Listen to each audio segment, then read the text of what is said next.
ma tahay qof baagamuuda oo raba business inuu furto ama ku fakarayo inuu business furto? ma tahay qof shaqaale ah oo magaranaysa mushaharkiisa ku filnaan waayo oo raba meelo kale inuu wax uga soo galaan?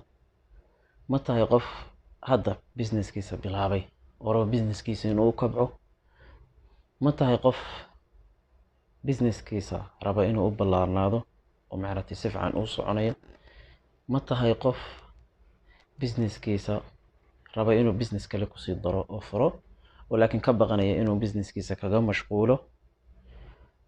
meel kasta haddaad joogtid, sawaa Mareykanka ama Canada ama Europe ama meel kasta ha noqotee, channelkan waxaad ka heli doontaa wax kasta kuu fududeynaya inaad business ka furatid Soomaaliya.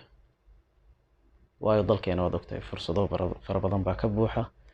kaliya wax ogaan kara dadka waayo araga waddanadaas soo maray. waayo waddanada kale furas way jiraan laakiin qaliil weeye, laakiin Soomaaliya furas fara badan baa jira oo laga faa'iideysan karo,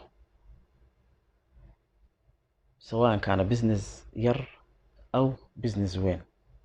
Soomaaliya waad ka fulin kartaa insha Allah tacaala. channelkan waxaan ugu talagalay mashaariicda kuwa cusub iyo fikradaha cusub. marka waxaad ka heli doontaa fikrado cusub oo channelada mashaariic ah. waxaad ka heli doontaa qisas najaax ama sheekooyin oo guul ah.